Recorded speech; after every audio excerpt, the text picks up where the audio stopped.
Point number 11 ಎನ್ನಲ್ಲಿ ಉತ್ಖನನ ಕಾರ್ಯ ಮುಂದುವರೆದಿದೆ. 3 ಫೀಟ್ ವರೆಗೂ ಕೂಡ ಅಗೆಯಲಾಗಿದೆ. ಆದ್ರೆ ಯಾವುದೇ ಸಾಕ್ಷ್ಯ ಕಳೆಬರ ಪತ್ತೆ ಆಗಿಲ್ಲ ಇದುವರೆಗೂ. ಗುಂಡಿ ಮುಚ್ಚೋದಕ್ಕೆ ಎಸ್ಐಟಿ ಅಧಿಕಾರಿಗಳು ಸೂಚನೆ ಕೊಟ್ಟಿದ್ದಾರೆ ಅನ್ನುವಂತಹ ಲೇಟೆಸ್ಟ್ ಅಪ್ಡೇಟ್ಸ್ ಸಿಗ್ತಾ ಇದೆ, ಮಾಹಿತಿ ಗೊತ್ತಾಗ್ತಾ ಇದೆ. ಗುಂಡಿ ಮುಚ್ಚೋದಕ್ಕೆ ಎಸ್ಐಟಿ ಅಧಿಕಾರಿಗಳು ಸೂಚನೆ ಕೊಟ್ಟಿದ್ದಾರೆ. ಪಾಯಿಂಟ್ ನಂಬರ್ 11 ಉತ್ಖನನ ಕಾರ್ಯ ಮುಂದುವರೆದಿದೆ. ಅನಾಮಿಕ ವ್ಯಕ್ತಿ ಗುರುತಿಸಿದಂತಹ ಹೊಸ ಜಾಗ, ಈ ಕಾರ್ಯಾಚರಣೆ ನಡೀತಾ ಇದ್ದಂತಹ ಸಂದರ್ಭದಲ್ಲಿನೇ ಈ ಜಾಗವನ್ನ ಆತ ಗುರುತಿಸಿದ್ದ. ಇಲ್ಲಿ ಗುಂಡಿ ತೋಡಿ ಅಂತ. ಅಲ್ಲಿ ಈಗ 3 ಫೀಟ್ ಅಗೆಯಲಾಗಿದೆ, ಅದನ್ನ ಮುಚ್ಚಿಸ್ತಾ ಇದ್ದಾರಂತೆ.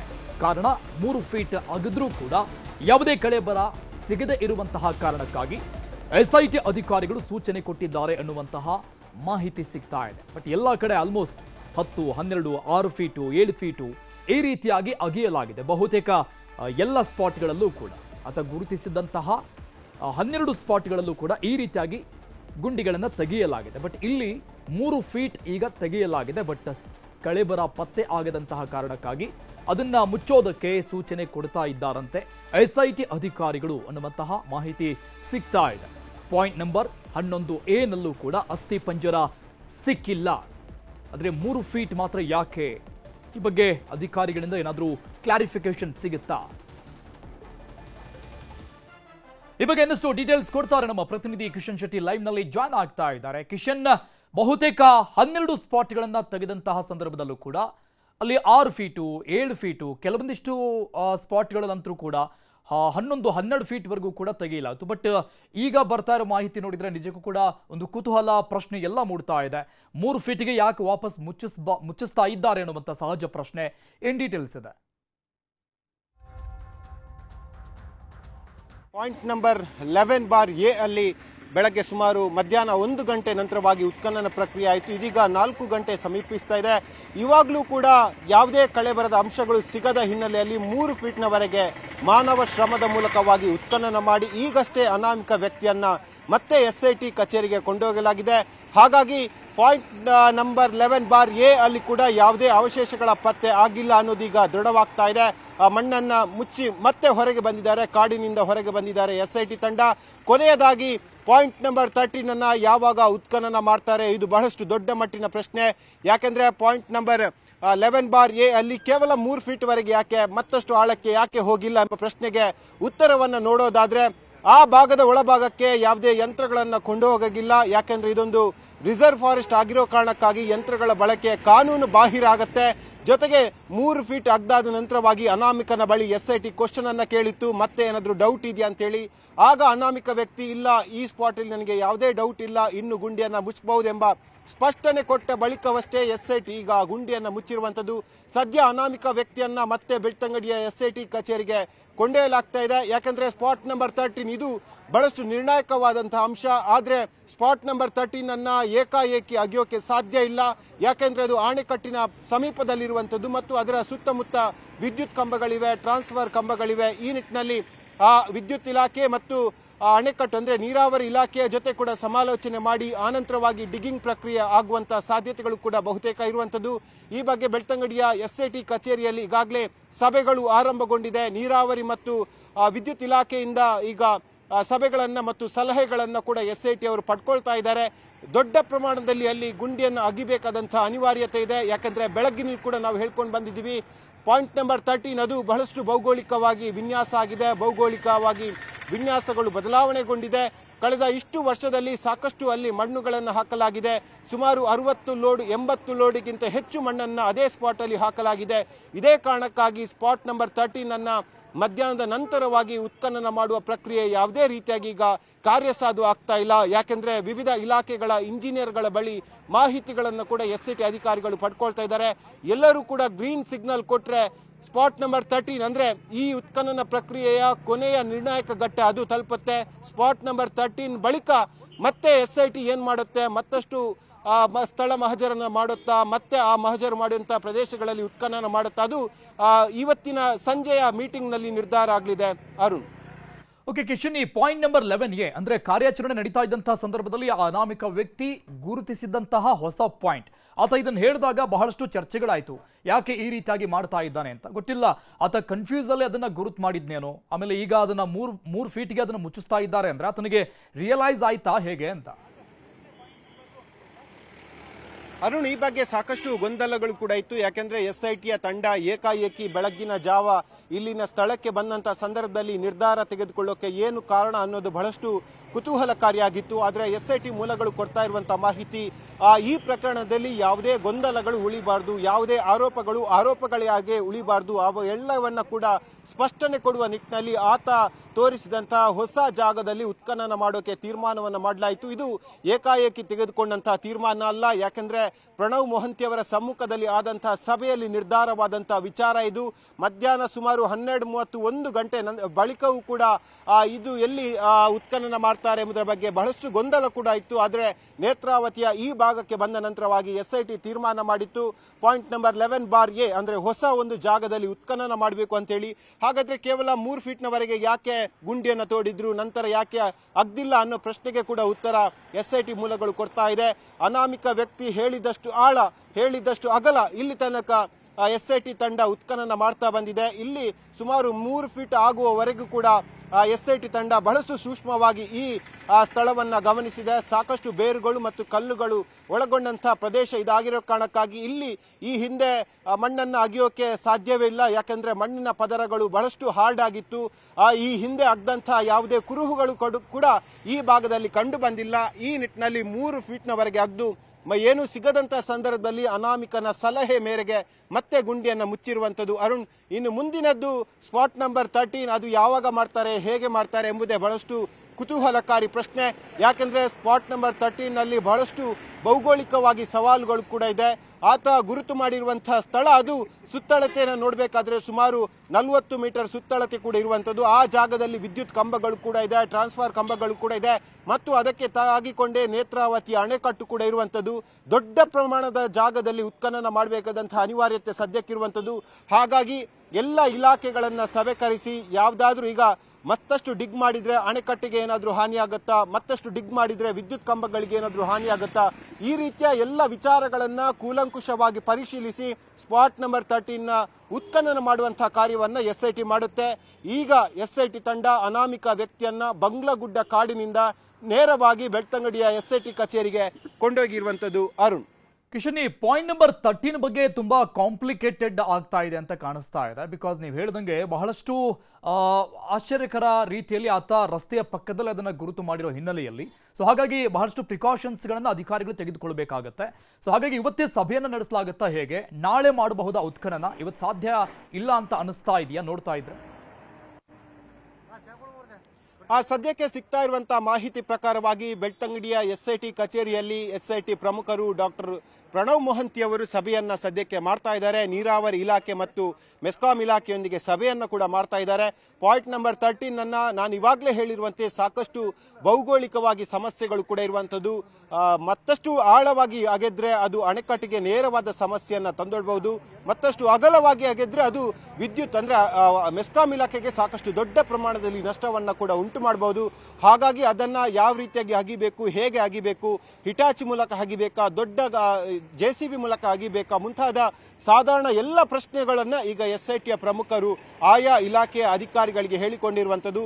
ಇದಕ್ಕೆ ಪೂರಕವಾಗಿ DIG ಅನುಚೇತ್ ಅವರ ತಂಡ ಪಾಯಿಂಟ್ ನಂಬರ್ 13 ಬಳಿ ಬಂದು ಎಲ್ಲ ರೀತಿಯ ಸೂಕ್ಷ್ಮವಾಗಿ ಪರಿಶೀಲನೆ ಕೂಡ ಮಾಡಿದೆ. ಅದು ಮಣ್ಣಿನ ಪದರ ಆಗಿರ್ಬೋದು ಮತ್ತು ಕೆಳಗಿರುವಂತಹ ಅಣೆಕಟ್ಟಾಗಿರ್ಬೋದು, ಮೇಲ್ಭಾಗದಲ್ಲಿರುವಂತಹ ಪಾಯಿಂಟ್ ನಂಬರ್ 13ಗೆ ಯಾವ ರೀತಿಯಾಗಿ ವ್ಯತ್ಯಾಸಗಳಿವೆ, ಯಾವ ರೀತಿಯಾಗಿ ಡಿಗ್ ಮಾಡಿದ್ರೆ ಹಾನಿಯಾಗುತ್ತೆ ಮತ್ತು ಅದರ ಸಾಧಕ ಬಾಧಕಗಳನ್ನ ಎಲ್ಲವನ್ನ ಕೂಡ ಲೀಸ್ಟ್ ಮಾಡಿಕೊಂಡು ಹೋಗಿರಬಹುದು.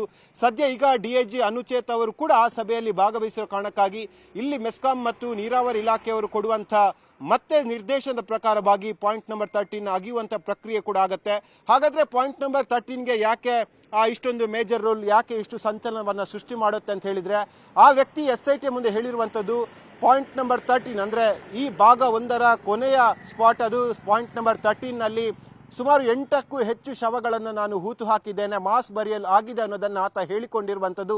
ಆದರೆ ಭೌಗೋಳಿಕವಾಗಿ ಅದರ ಲಕ್ಷಣವನ್ನು ನೋಡಬೇಕಾದ್ರೆ 2019ನೇ ಇಸವಿಯಲ್ಲಿ ಇದೇ ನೇತ್ರಾವತಿ ನದಿ ಬಹಳಷ್ಟು ಭೀಕರವಾದ ಪ್ರವಾಹವನ್ನು ಕಂಡುಕೊಂಡಿತ್ತು. ಆವಾಗ ಇದೇ ಸ್ಪಾಟ್ ಕೊಚ್ಚಿಕೊಂಡು ಹೋಗಿತ್ತು, ನೀರಲ್ಲಿ ಆವೃತವಾಗಿತ್ತು. ಆಗ ಭೌಗೋಳಿಕವಾಗಿ ಸಾಕಷ್ಟು ಹಾನಿ ಈ ಭಾಗದಲ್ಲಿ ಆಗಿತ್ತು. ಆ ನಂತರದ ವರ್ಷಗಳಲ್ಲಿ ಅಲ್ಲಿ ಸುಮಾರು 80 ಲೋಡ್ಗೂ ಹೆಚ್ಚು ಮಣ್ಣನ್ನು ಸುರಿಯಲಾಗಿದೆ, ಅಣೆಕಟ್ಟನ್ನು ನಿರ್ಮಾಣ ಮಾಡಲಾಗಿದೆ, ಜೊತೆಗೆ ಅಲ್ಲಿ ಇರುವಂತಹ ಗೋಡೆಗಳನ್ನಾಗಿರ್ಬೋದು, ರಸ್ತೆಯನ್ನು ಅಗಲ ಮಾಡಲಾಗಿದೆ. ಸಾಕಷ್ಟು ಅಭಿವೃದ್ಧಿ ಕಾಮಗಾರಿಗಳು ಅದೇ ಸ್ಥಳದಲ್ಲಿ ಆಗಿದೆ. ಈ ನಿಟ್ಟಿನಲ್ಲಿ ಪಾಯಿಂಟ್ ನಂಬರ್ 13 ಅನ್ನ ಅಗೆದ್ರೆ ಈ ರೀತಿಯ ಸಮಸ್ಯೆಗಳು ಬರುತ್ತೆ, ಅಗೆಯದೆ ಹೋದ್ರೆ ಮತ್ತೆ ಅನುಮಾನ ಜನರಲ್ಲಿ ಮನಸ್ಸಲ್ಲಿ ಮೂಡುತ್ತೆ. ಯಾಕಂದ್ರೆ ಅನಾಮಿಕ ವ್ಯಕ್ತಿ 8ಕ್ಕೂ ಹೆಚ್ಚು ಶವಗಳನ್ನು ಅಲ್ಲಿ ಹೂತು ಹಾಕಿದ್ದನ್ನು ಹೇಳಿದ್ದು ಒಂದ್ ಕಡೆ ಆದ್ರೆ ಅದನ್ನು ಅಗಿಲೇಬೇಕಾದಂತಹ ಅನಿವಾರ್ಯತೆ SITಗಿರುತ್ತೆ. ಹಾಗಾದ್ರೆ ಆಗುವಂತಹ ಸಾಧಕ ಬಾಧಕಗಳನ್ನ ಕೂಡ ನೋಡ್ಕೊಳ್ಬೇಕಾಗುತ್ತೆ. ಇದೇ ರೀತಿಯಲ್ಲಿ ಸಭೆಗಳನ್ನ ಕೂಡ SIT ಅಧಿಕಾರಿಗಳು ಮಾಡ್ತಾ ಇರುವಂತದ್ದು. ಅರುಣ್, ಕಿಶನ್, ಈ ಪಾಯಿಂಟ್ ನಂಬರ್ 13 ಆದ ನಂತರದಲ್ಲಿ ವಾಟ್ ನೆಕ್ಸ್ಟ್ ಅನ್ನುವಂಥ ಸಹಜ ಪ್ರಶ್ನೆ ಪ್ರತಿಯೊಬ್ಬರಲ್ಲಿ ಇರುತ್ತೆ. ಒಂದು ಜಯಂತ್ ಟಿ ಅನ್ನುವಂಥ ವ್ಯಕ್ತಿ ಕೊಟ್ಟಿರುವಂತಹ ದೂರು, ಅದನ್ನ ಕೂಡ ಸ್ಥಳೀಯ ಸ್ಟೇಷನ್ ಅಲ್ಲಿ ದೂರನ್ನ ಕೊಡಲಾಯಿತು, ಅದನ್ನ SITಗೆ ವರ್ಗಾವಣೆ ಮಾಡಿದ್ರು. ಆ ಒಂದು ಕೇಸನ್ನ ಟೇಕ್ ಆನ್ ಮಾಡ್ತಾರಾ, ಅದನ್ನ ಕ್ಯಾರಿ ಫಾರ್ವರ್ಡ್ ಮಾಡಲಾಗುತ್ತೆ. ಆಮೇಲೆ ಈ ಅನಾಮಿಕ ವ್ಯಕ್ತಿ ಇನ್ನೊಂದು ಸ್ಪಾಟ್ನಲ್ಲಿ ಕಲ್ಲೇರಿಯಲ್ಲಿ ಗುರುತು ಮಾಡಿರುವಂತಹ ಆ ಒಂದು ಸ್ಪಾಟ್ನ ಅಲ್ಲಿ ಇದೇ ರೀತಿಯಾಗಿ ಉತ್ಖನನಕಾರಿ ಆಗುತ್ತಾ? ಆ ಬಗ್ಗೆ ತುಂಬಾ ಗೊಂದಲಗಳಿದೆ. ಯಾವಾಗ ಸ್ಟಾರ್ಟ್ ಆಗ್ಬೋದು ಅನ್ಸುತ್ತೆ, ಅಥವಾ ಇವತ್ತಿನ ಸಭೆಯಲ್ಲೂ ಕೂಡ ಅದು ಡಿಸೈಡ್ ಆಗುತ್ತಾ? ಅರುಣ್, ಈಗಾಗಲೇ ಹೇಳಿರುವಂತೆ ಜಯಂತ್ ಟಿ ಅವರ ಕಂಪ್ಲೇಂಟ್ ಅನ್ನ SIT ಪಡ್ಕೊಂಡಿದೆ. ಆದರೆ ಅದು ಪ್ರೊಸೀಜರ್ ಪ್ರಕಾರವಾಗಿ ಆಗಬೇಕಾಗತ್ತೆ. ಮೊದಲು ಹೇಳಿಕೆಗಳನ್ನು ದಾಖಲಿಸಿಕೊಳ್ಳಬೇಕಾಗತ್ತೆ, ಆನಂತರವಾಗಿ ಸ್ಥಳ ಮಹಾಜರನ್ನ ಮಾಡಬೇಕಾಗತ್ತೆ, ಜೊತೆಗೆ ಉತ್ಖನನ ಪ್ರಕ್ರಿಯೆಯನ್ನು ಮಾಡಬೇಕಾಗತ್ತೆ. ಇನ್ ಕೇಸ್ ಕಳೆಬರ ಸಿಕ್ಕರೆ ಅದನ್ನು ಹೊರತೆಗೆದು DNA ಟೆಸ್ಟ್ಗೆ ಕೊಡಬೇಕಾಗತ್ತೆ. ಹೀಗೆ ಹಂತ ಹಂತವಾಗಿ ಪ್ರಕ್ರಿಯೆಗಳು ಆಗಬೇಕಾಗತ್ತೆ. ಆದರೆ ಇದೀಗ SIT ಕೈಗೆ ತೆಗೆದುಕೊಂಡಿರುವಂತಹ ಪ್ರಕರಣ ಅದು ಈ ಅನಾಮಿಕ ವ್ಯಕ್ತಿಯ ಪ್ರಕರಣ.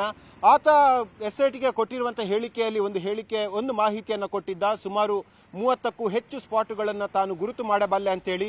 ಹಾಗಾಗಿ 13 ಸ್ಪಾಟ್ಗಳು ಕಂಪ್ಲೀಟ್ ಆದ ನಂತರವಾಗಿ SIT ತನ್ನ ಮುಂದಿನ ಹೆಜ್ಜೆಯನ್ನು ಇಡಬಹುದು.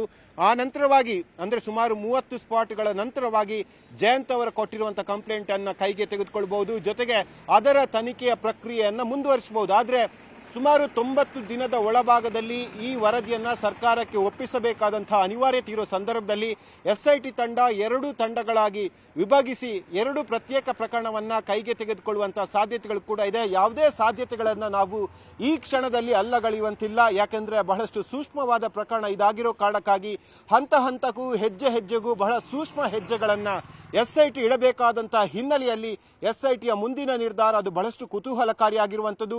ಈಗಾಗಲೇ ಸುಮಾರು ಅರ್ಧ ಗಂಟೆಯ ಸಭೆಯನ್ನ ಮಧ್ಯಾಹ್ನದ ಹೊತ್ತಿಗೆ ಪ್ರಣವ್ ಮೊಹಂತಿ ಅವರು ಮಾಡಿದ್ದಾರೆ. ಈಗ SITಯ ತಂಡ ಅನಾಮಿಕ ವ್ಯಕ್ತಿಯನ್ನ ಮತ್ತೆ ಬೆಳ್ತಂಗಡಿಯ SIT ಕಚೇರಿಗೆ ಕೊಂಡು ಹೋಗಿದೆ. ಸಂಜೆ ವೇಳೆಗೆ ಮತ್ತೆ ಮಹತ್ವದ ಸಭೆಯನ್ನ ಅಲ್ಲಿ ಮಾಡುವಂತಹ ಸಾಧ್ಯತೆಗಳು ಕೂಡ ಇರುವಂತದ್ದು. ಅರುಣ್, ಥ್ಯಾಂಕ್ ಯು ಕಿಶನ್ ಶೆಟ್ಟಿ ಎಲ್ಲ ಡೀಟೇಲ್ಸ್ಗೆ. 13ನೇ ಪಾಯಿಂಟ್ ಉತ್ಖನನಕ್ಕೂ ಮೊದಲಿಗೆ ಬಿಗಿ ಭದ್ರತೆ ನಿಯೋಜನೆ ಮಾಡಲಾಗಿದೆ.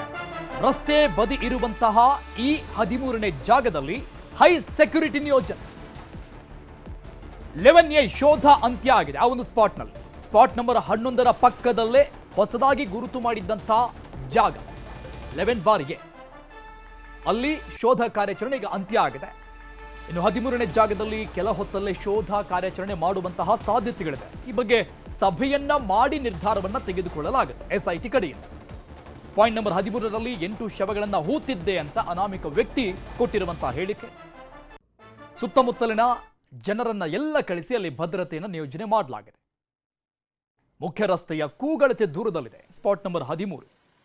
ಸೊ ಹಾಗಾಗಿ ಅಲ್ಲಿ ಇರುವಂತಹ ಸೇರಿದ್ದಂತಹ ಜನರನ್ನ ಎಲ್ಲರನ್ನ ಅಲ್ಲಿಂದ ಕಳಿಸಿ ಬಿಗಿ ಭದ್ರತೆಯನ್ನ SIT ಅಧಿಕಾರಿಗಳು ನಿಯೋಜನೆ ಮಾಡಿದ್ದಾರೆ. ಧರ್ಮಸ್ಥಳ ಭಾಗದಲ್ಲಿ 100 ಶವ ಹೂತಿತ ಕೇಸ್ ಸಂಬಂಧಪಟ್ಟಂಗೆ ಧರ್ಮಸ್ಥಳ ಗ್ರಾಮ ಪಂಚಾಯಿತಿಯಿಂದ ಮಾಹಿತಿಯನ್ನ ಸಂಗ್ರಹಿಸಲಾಗಿದೆ. SIT ಕಡೆಗೆ ಮತ್ತಷ್ಟು ಮಾಹಿತಿಯನ್ನ ಸಂಗ್ರಹಿಸಿದ್ದಾರೆ SIT ಅಧಿಕಾರಿಗಳು. ಈ ಕೇಸ್ಗೆ ಸಂಬಂಧಪಟ್ಟಂಗೆ ಬೇಕಾಗುವಂತಹ ಪೂರಕ ಮಾಹಿತಿಗಳ ಸಂಗ್ರಹಕ್ಕೆ SIT ಟೀಮ್ ಮುಂದಾಗ್ತಾ ಇದೆ. ಧರ್ಮಸ್ಥಳ ಗ್ರಾಮ ಪಂಚಾಯಿತಿಯಿಂದ ಒಂದಿಷ್ಟು ಮಾಹಿತಿಗಳ ಸಂಗ್ರಹ 1995ರಿಂದ 2005ರವರೆಗೆ ಕಾರ್ಯನಿರ್ವಹಿಸಿದವರ ಮಾಹಿತಿಯನ್ನ SIT ಅಧಿಕಾರಿಗಳು ತೆಗೆದುಕೊಂಡಿದ್ದಾರೆ. ಇಲ್ಲಿ 1995ರಿಂದ 2005ರವರೆಗೆ ಎಷ್ಟು ಜನ PDOಗಳು ಬಂದಿದ್ರು, ಅಧ್ಯಕ್ಷರು ಯಾರ್ಯಾರಾಗಿದ್ರು, ಇನ್ನು ಸಿಬ್ಬಂದಿಗಳು ಯಾರಿದ್ರು, ಮೆಂಬರ್ ಯಾರಾಗಿದ್ರು, ಈ ಎಲ್ಲ ಮಾಹಿತಿಗಳನ್ನ SIT ಅಧಿಕಾರಿಗಳು ಸಂಗ್ರಹಿಸಿದ್ದಾರೆ. ಸೊ ಇದರಿಂದ ಮತ್ತಷ್ಟು ತನಿಖೆಯನ್ನ SIT ಅಧಿಕಾರಿಗಳು ತೀವ್ರಗೊಳಿಸಿದ್ದಾರೆ. ಈ ಕೇಸ್ಗೆ ಈ ಎಲ್ಲ ಮಾಹಿತಿಗಳು ಕೂಡ ಸಹಾಯ ಆಗುವಂತಹ ರೀತಿಯಲ್ಲಿ ಮಾಹಿತಿ ಸಂಗ್ರಹಕ್ಕೆ SIT ಅಧಿಕಾರಿಗಳು ಮುಂದಾಗಿರುವುದು. ಧರ್ಮಸ್ಥಳದಲ್ಲಿ ಆಪರೇಷನ್ ಅಸ್ಥಿ ಕಾರ್ಯಾಚರಣೆ ನಡೀತಾ ಇದೆ. ಬೆಳ್ತಂಗಡಿ SIT ಕಚೇರಿಯಲ್ಲಿ ಪ್ರಣವ್ ಮೊಹಾಂತಿ ಸಭೆ ನಡೆಸ್ತಾ ಇದ್ದಾರೆ. ಹಿರಿಯ ಅಧಿಕಾರಿಗಳ ಜೊತೆಗೆ ಸಭೆ ನಡೆಸ್ತಾ ಇದ್ದಾರೆ SITಯ ಅಧಿಕಾರಿ ಮೊಹಾಂತಿ. ತನಿಖಾ ಪ್ರಗತಿ ಬಗ್ಗೆ ಮಾಹಿತಿಯನ್ನು ಪಡೆದುಕೊಳ್ತಾ ಇದ್ದಾರೆ. ಅಟ್ ಪ್ರೆಸೆಂಟ್ ಇಲ್ಲಿವರೆಗೂ ಆಗಿರುವಂತಹ ಪ್ರತಿಯೊಂದು ಬೆಳವಣಿಗೆಗಳ ಬಗ್ಗೆ ಮಾಹಿತಿಯನ್ನ SIT ಅಧಿಕಾರಿ ಪ್ರಣವ್ ಮೊಹಾಂತಿ ಪಡೆದುಕೊಳ್ತಾ ಇರೋದು. ತನಿಖಾ ಪ್ರಗತಿ ಎಲ್ಲಿಗೆ ಬಂತು, ಇಲ್ಲಿವರೆಗೂ ಏನೇನಾಗಿದೆ ಅಂತ DIG ಅನುಚೇತ್ SP ಸೈಮನ್ ಜೊತೆಗೆ ಚರ್ಚೆ ನಡೆಸ್ತಾ ಇರೋದು. 13ನೇ ಪಾಯಿಂಟ್ ಪರಿಶೀಲಿಸಿ ಬೆಳ್ತಂಗಡಿಗೆ ಬಂದಿದ್ದಾರೆ ಅನುಚೇತ್. 13ನೇ ಪಾಯಿಂಟ್ನಲ್ಲಿ ಶೋಧ ನಡೆಸುವ ಬಗ್ಗೆ ಸಮಾಲೋಚನೆಯನ್ನ ಈ ಸಭೆಯಲ್ಲಿ ಹಿರಿಯ ಅಧಿಕಾರಿಗಳ ಸಮ್ಮುಖದಲ್ಲಿ ನಡೀತಾ ಇರುವಂತಹ ಸಭೆಯಲ್ಲಿ ತೆಗೆದುಕೊಳ್ಳಲಾಗುತ್ತೆ ನಿರ್ಧಾರವನ್ನು. ನೇತ್ರಾವತಿ ಡ್ಯಾಂ ಪಕ್ಕದಲ್ಲಿದೆ ಪಾಯಿಂಟ್ ನಂಬರ್ 13. 2 ವಿದ್ಯುತ್ ಕಂಬಗಳಿರುವಂತಹ ಸ್ಥಳ ಇದೆ, ಅಲ್ಲಿ ಕಾರ್ಯಾಚರಣೆಯನ್ನ ನಡೆಸಬೇಕಾಗತ್ತೆ. ಈ ಬಗ್ಗೆ ಧರ್ಮಸ್ಥಳ ಗ್ರಾಮ ಪಂಚಾಯಿತಿ ಜೊತೆಗೆ SIT ಚರ್ಚೆ ನಡೆಸಿದೆ. ಡ್ಯಾಂ ಪಕ್ಕದಲ್ಲಿ ಅಗೆಯುವ ಬಗ್ಗೆ ಮಾಹಿತಿಯನ್ನ ಸಂಗ್ರಹ ಮಾಡಲಾಗಿದೆ. ಏನಾದ್ರೂ ಹೆಚ್ಚು ಕಡಿಮೆ ಆಗಬಹುದಾ, ಡ್ಯಾಮ್ಗೆ ಏನಾದ್ರೂ ಡ್ಯಾಮೇಜ್ ಆಗಬಹುದಾ ಅನ್ನುವಂಥ ನಿಟ್ಟಿನಲ್ಲಿ ಸಣ್ಣ ನೀರಾವರಿ ಇಲಾಖೆಯ ಎಂಜಿನಿಯರ್ಗಳ ಜೊತೆಗೂ ಕೂಡ ಚರ್ಚೆಯನ್ನು ನಡೆಸಲಾಗಿದೆ SIT ಅಧಿಕಾರಿಗಳಿಂದ. ಬೆಳ್ತಂಗಡಿ ಮೆಸ್ಕಾಂ ಅಧಿಕಾರಿ ಸಿಬ್ಬಂದಿಗಳ ಜೊತೆಗೂ ಕೂಡ ಚರ್ಚೆಯನ್ನು ನಡೆಸಲಾಗಿದೆ. ಅಲ್ಲಿ ಟ್ರಾನ್ಸ್ಫಾರ್ಮರ್ ಇರುವಂತಹ 2 ಲೈಟ್ ಕಂಬಗಳಿರುವಂತಹ ಜಾಗ, ಅದರ ಪಕ್ಕದಲ್ಲಿನೇ ಈ ಒಂದು ಉತ್ಖನನ ಕಾರ್ಯ ನಡಿಬೇಕಾಗತ್ತೆ. ಇನ್ನು ಡ್ಯಾಮ್ ಇದೆ, ಆ ಡ್ಯಾಮ್ ಪಕ್ಕದಲ್ಲಿ ಅಗಿಬೇಕಾಗತ್ತೆ. ಯಾಕಂದ್ರೆ ಈ ಭಾಗದಲ್ಲಿ ನಮ್ಮ ಪ್ರತಿನಿಧಿ ಕೊಟ್ಟಂತ ಮಾಹಿತಿಯನ್ನ ನೋಡಿದ್ವಿ, ಬಹಳಷ್ಟು ಪ್ರಮಾಣದಲ್ಲಿ ಮಣ್ಣನ್ನ ಬೇರೆ ಕಡೆಯಿಂದ ತಂದು ಹಾಕಲಾಗಿದೆ. ಸೊ ಭಾರಿ ಪ್ರಮಾಣದಲ್ಲಿ ಡಿಗ್ಗಿಂಗ್ ಮಾಡಬೇಕಾಗತ್ತಾ, ಸೊ ಇದರಿಂದ ಅಕ್ಕಪಕ್ಕದಲ್ಲಿ ಇರುವಂತಹ ವ್ಯವಸ್ಥೆಗೆ ಏನಾದರೂ ತೊಂದರೆ ಆಗತ್ತಾ ಅನ್ನುವಂಥ ನಿಟ್ಟಿನಲ್ಲಿ ಚರ್ಚೆ ಮಾಡಲಾಗಿದೆ.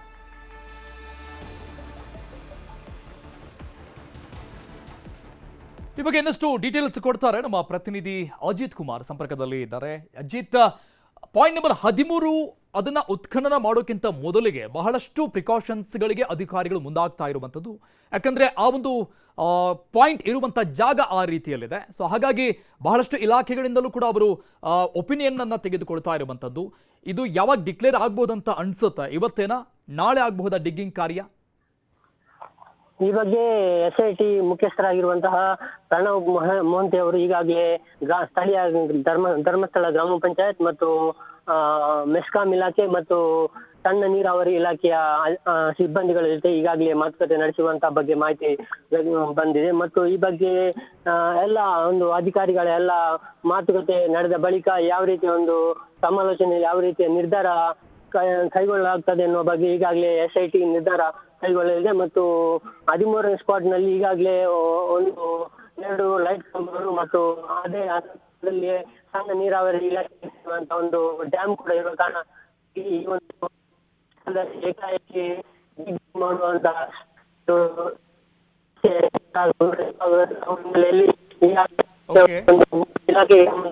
ಥ್ಯಾಂಕ್ ಯು ಅಜಿತ್ ಎಲ್ಲ ಡೀಟೇಲ್ಸ್ಗೆ. ನಡೀತಾ ಇರುವಂತಹ ಪ್ರಮುಖವಾದಂತಹ ಸಭೆಯಲ್ಲಿ ಯಾವ ನಿರ್ಧಾರಗಳನ್ನ SIT ಅಧಿಕಾರಿಗಳು ತೆಗೆದುಕೊಳ್ತಾರೆ ಅನ್ನುವಂತಹ ಸಹಜವಾದಂತಹ ಕುತೂಹಲ ಇದೆ. ಯಾಕಂದ್ರೆ ಈ ಸ್ಪಾಟ್ ನಂಬರ್ 13 ಏನಿದೆ ಅದನ್ನ ಅಗೆಯುವಂತಹ ಸಂದರ್ಭದಲ್ಲಿ ಬಹಳಷ್ಟು ಪ್ರಿಕಾಷನ್ಸ್ಗಳು ಅದರ ಅಗತ್ಯತೆ ಇದೆ ಅನ್ನೋದನ್ನ SIT ಅಧಿಕಾರಿಗಳು ಮನಗಂಡು ಈ ರೀತಿಯಾದಂತಹ ನಿರ್ಧಾರಕ್ಕೆ ಮುಂದಾಗ್ತಾ ಇದ್ದಾರೆ, ಸಮಾಲೋಚನೆಗೆ ಮುಂದಾಗ್ತಾ ಇದ್ದಾರೆ. ಬೆಳ್ತಂಗಡಿಯ SIT ಕಚೇರಿಗೆ ಕಿರಿಕೀರ್ತಿ ಭೇಟಿ ಕೊಟ್ಟಿದ್ದಾರೆ. ಸುಳ್ಳು ಸುದ್ದಿ ಹಬ್ಬಿಸ್ತಾ ಇರುವವರ ವಿರುದ್ಧ ದೂರು ಕೊಟ್ಟಿರೋದು ಕಿರಿಕೀರ್ತಿ. SIT ತಂಡವನ್ನ ಭೇಟಿ ಮಾಡಿ ಈ ಸಂಬಂಧಪಟ್ಟಂಗೆ ದೂರನ್ನ ಕೊಡಲಾಗಿದೆ. ಧರ್ಮಸ್ಥಳ ಭಾಗದಲ್ಲಿ ಶವಗಳ ಹೂತಿಟ್ಟ ಆರೋಪದ ಪ್ರಕರಣಕ್ಕೆ ಸಂಬಂಧಪಟ್ಟಂಗೆ ಸಾಮಾಜಿಕ ಜಾಲತಾಣಗಳಲ್ಲಿ ನಡೀತಾ ಇರುವಂತಹ ಚರ್ಚೆ, ಈ ವಿಚಾರಕ್ಕೆ ಸಂಬಂಧಪಟ್ಟಂಗೆ ಸುಳ್ಳು ಸುದ್ದಿಗಳನ್ನ ಹಬ್ಬಿಸ್ತಾ ಇದ್ದಾರೆ, ಅಂಥವರ ವಿರುದ್ಧ ಪ್ರಕರಣ ದಾಖಲಾಗಬೇಕು ಅನ್ನುವಂಥ ರೀತಿಯಲ್ಲಿ ದೂರನ್ನ ಕೊಡಲಾಗಿದೆ. ಕ್ರಮ ಆಗಬೇಕು ಅನ್ನುವಂಥ ರೀತಿಯಲ್ಲಿ ದೂರನ್ನ ಕೊಟ್ಟಿದ್ದಾರೆ ಕಿರಿಕಿರಿ. ಸಾಮಾಜಿಕ ಮಾಧ್ಯಮಗಳಲ್ಲಿ ಸುಳ್ಳು ಪ್ರಸಾರ ಮಾಡಲಾಗ್ತಾ ಇದೆ ಅನ್ನುವಂತಹ ಗಂಭೀರ ಆರೋಪ ಮಾಡಿದ್ದಾರೆ ದೂರಲ್ಲಿ. ಸೊ ಹೀಗಾಗಿ ಕ್ರಮಕ್ಕೆ ಆಗ್ರಹಿಸಿ ದೂರನ್ನ ಕೊಡಲಾಗಿದೆ. ದೂರು ಕೊಟ್ಟಿರೋ ಬಗ್ಗೆ ಹೇಳಿಕೆಯನ್ನು ಕೂಡ ಕೊಟ್ಟಿದ್ದಾರೆ. ನಾನು ಹೋರಾಟದ ಸಲಹೆ ನೀಡಿದ್ದೇನೆ SIT. ಕೆಲ ವ್ಯಕ್ತಿ ಮತ್ತು ಸೋಷಿಯಲ್ ಮೀಡಿಯಾ ಮೇಲೆ ದೂರನ್ನ ಕೊಡಲಾಗಿದೆ. ಯಾವುದೇ ಮಾಹಿತಿ ಯಾವುದೇ ಮಾಧ್ಯಮಕ್ಕೆ ಕೊಟ್ಟಿಲ್ಲ, ಕೊಡೋದು ಇಲ್ಲ ಅಂತ SIT ಅಧಿಕಾರಿಗಳು ಸ್ಪಷ್ಟಪಡಿಸಿದ್ದಾರೆ ಅಂತ ಕಿರಿಕೀರ್ತಿ ಮಾತನಾಡಿದರು ದೂರು ಕೊಟ್ಟ ನಂತರದಲ್ಲಿ. ಏಕಾಏಕಿ ಸಂಜೆ ಆಗಂಗಿಲ್ಲ 6 ಗಂಟೆಗೆ 7 ಗಂಟೆಗೆ ನಮಗೆ SIT ಮೂಲಗಳಿಂದ, ಬಲ್ಲ ಮೂಲಗಳಿಂದ, ಪೊಲೀಸ್ ಮೂಲಗಳಿಂದ, ನಮಗೆ ಗೊತ್ತಿರುವ ಮೂಲಗಳಿಂದ 9 ಶವ ಸಿಕ್ಕಿದೆ, 7 ಶವ ಸಿಕ್ಕಿದೆ, 10 ಶವಕ್ಕೆ ಬೆಲೆನೇ ಇಲ್ವಾ? ಅದಕ್ಕೆ ನಮ್ದು ಏನು ಕೋರಿಕೆ ಇತ್ತು ಅಂತಂದರೆ SIT ಅವರಿಗೆ, ನೀವು ಮಾಹಿತಿಯನ್ನು ಕೊಡೋದಾದರೆ ಆಯ್ದ ಕೆಲವರಿಗೆ ಮಾತ್ರ ಯಾಕೆ ಕೊಡ್ತೀರಿ? ನಮಗೂ ಮಾಹಿತಿ ಕೊಡಿ, ನಮಗೂ ಇನ್ಫಾರ್ಮೇಷನ್ ಕೊಡಿ. ಮೇನ್ ಸ್ಟ್ರೀಮ್ ಮಾಧ್ಯಮಗಳಿಗೆ ಗೊತ್ತಿಲ್ಲದೆ ಇರೋ ಸಾಕಷ್ಟು ವಿಷಯಗಳನ್ನು ಇವರು ಸಾಯಂಕಾಲ ಕೂತ್ಕೊಂಡು ಇವತ್ತು ಬೆಳಗ್ಗೆ ಸಾಯಂಕಾಲ ತನಕ ಏನು ನಡೀತು ಅನ್ನೋದನ್ನು ಹೆಂಗೆ ಎಕ್ಸ್ಪ್ಲೈನ್ ಮಾಡ್ತಾರೆ ಅಂದರೆ, ಒಳಗಡೆ SIT ಅವರು ಭೀಮನಿಗೆ ಕೇಳುವ ಪ್ರಶ್ನೆ ಮತ್ತು ಅದರ ಉತ್ತರವನ್ನು ಸಾಯಂಕಾಲದ ವಿಡಿಯೋದಲ್ಲಿ ಯೂಟ್ಯೂಬಲ್ಲಿ ಕೂತ್ಕೊಂಡು ಹೇಳ್ತಾರೆ. ಅದಕ್ಕೆ ಕೇಳಿದ್ವಿ ನಾವು, SIT ಮೂಲಗಳಿಂದ ಮಾಹಿತಿ ಯಾಕೆ ಕೊಡ್ತಾ ಇದ್ದೀರಿ ಅಂತ. SIT ಅವರು ತುಂಬ ಕ್ಲಿಯರಾಗಿ ಹೇಳಿದ್ದಾರೆ, ನಾವು ಯಾವುದೇ ಮಾಹಿತಿಯನ್ನು ಯಾವುದೇ ಮಾಧ್ಯಮಕ್ಕೆ ಈ ಕ್ಷಣದವರೆಗೆ ಕೊಟ್ಟಿಲ್ಲ, ಕೊಡಲ್ಲ. ನಮ್ಮಿಂದ ಆ ಥರದ ಮಾಹಿತಿಗಳು ಸೋರಿಕೆ ಆಗಲಿಕ್ಕೆ ಸಾಧ್ಯವೇ ಇಲ್ಲ. ನಮ್ಮ ಕೆಲಸ ಈಗ ಬೇರೆಯೇ ಇದೆ, ನಾವು ಮಾಡ್ತಿರೋ ಕೆಲಸ ಈ ಕ್ಷಣಕ್ಕೆ ಬೇರೆಯೇ ಇದೆ. ನಾವು ಅದರಲ್ಲಿ ಕಾನ್ಸಂಟ್ರೇಟ್ ಮಾಡ್ತಿದ್ದೀವಿ, ನಾವಿನ್ನೂ ಇನಿಷಿಯಲ್ ಹಂತದಲ್ಲಿದ್ದೀವಿ. ನಾವು ಅದನ್ನು ಕಾನ್ಸಂಟ್ರೇಟ್ ಮಾಡಬೇಕಾದ್ರೆ ಇವರು ಇದನ್ನು ದಿಕ್ಕು ತಪ್ಪಿಸ್ತಿದ್ದಾರೆ ಅಷ್ಟೇ ಬಿಟ್ಟರೆ, ಇಲ್ಲಿ ನಾವು ಯಾರಿಗೂ ಯಾವ ಮಾಹಿತಿಯನ್ನು ಕೊಡ್ತಿಲ್ಲ ಅಂತ ಹೇಳಿದ ಮೇಲೆ ಇವರು ಹೇಳುತ್ತಿರುವ ಮಾಹಿತಿ ಯಾವುದು?